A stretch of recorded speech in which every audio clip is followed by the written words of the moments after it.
Okay, figured it might be a little bit easier to jump in and do a video on ways to reduce flush volumes and all of your purge that goes out the back of your printer instead of taking pictures.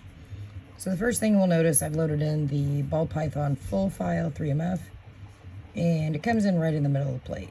So the first thing I do is click on it, and I'm going to rotate it to where the tail is kind of facing up a little bit so I can get the better use of my space. And we're going to drag it over here to this cute little corner. Then I can also grab the head, bring it down here. We'll rotate it to where it just kind of nestles itself into this corner. As you notice, and I've got an error over here, so let's go change this to generic PLA.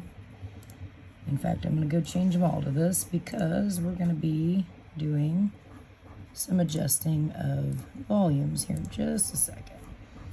So our prime tower is pretty big, nestled over here in this corner, and a lot of people actually throw it in this left-hand corner just so that you reduce the chance of any of the poop coming back and hitting your other models that are going to be in here, which is probably where I'll wind up leaving this one here. So to start with settings for this, first settings are going to be under our Others tab. I'm going to go ahead and change this to no brim because I don't want a brim. So we have our prime tower here, and I'm going to uncheck rib wall, which will allow me to adjust things. So I'm going to set my width down to 10. We notice that shrank this quite a bit, side to side. Made it long, side to side. When we get done, this will not be this long. So the next setting I'm going to adjust is I'm going to click these three dots next to my filament. You can do this for any filament that is there in the presets. And you'll click Edit. And right here under Filament Prime Volume, it starts off at 45. I'm going to change this down to 20. And then in your Settings Overrides tab, you come down here to Long Retraction When Cut. And check that box, check that box. Click this one here. I'm going to leave it at 18 because that's going to retract it before it decides to cut the filament. And this changed every single one of these since they're all the same filament type. Now, next is when we insert our flush objects, which we bring in a new file here. My computer's a little slow this morning, sorry.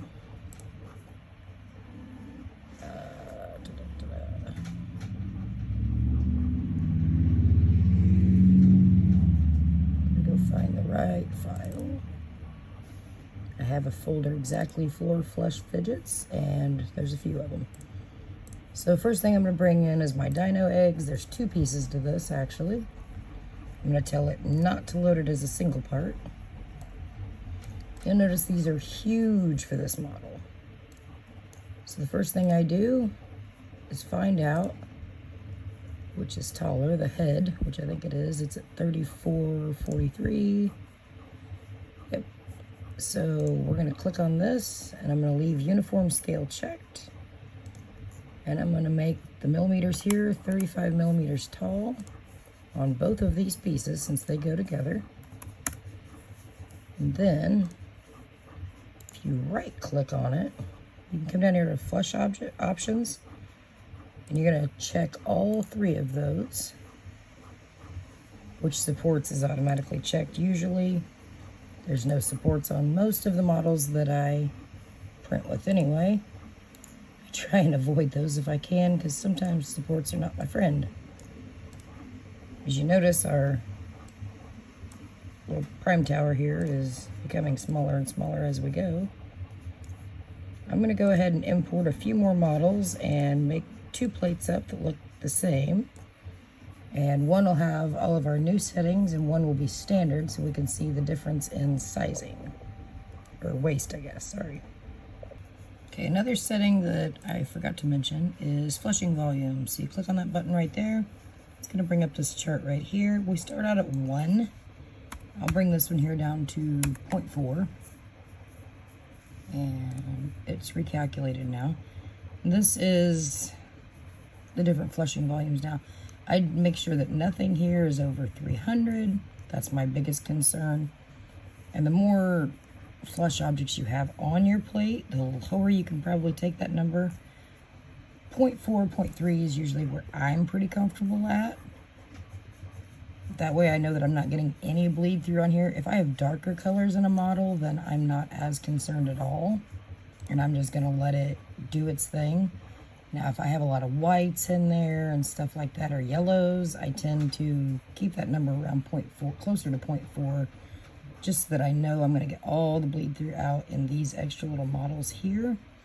But I'm gonna slice these up and I'll be right back.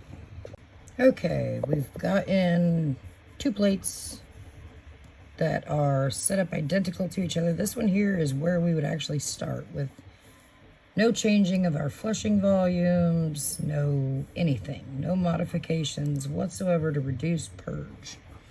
And as you notice, we have our rib walls, everything on our prime tower. So I'm gonna switch this out of line type to filament type. We can see this a little bit better.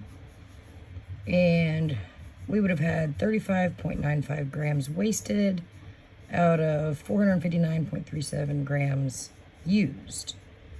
So for me, that's pretty high. Not satisfied with that. And it also takes 1 day, 10 hours, okay? Now we're gonna switch over to where we have modified. And again, I'm gonna switch this out of line type over to filament type. You'll notice on this plate, my prime tower is actually on the left. I've moved some stuff around just a little bit. Same exact amount of objects, everything. So here we have wasted 12.52 grams out of 421.57 grams used. We're at 1 day, 9 hours.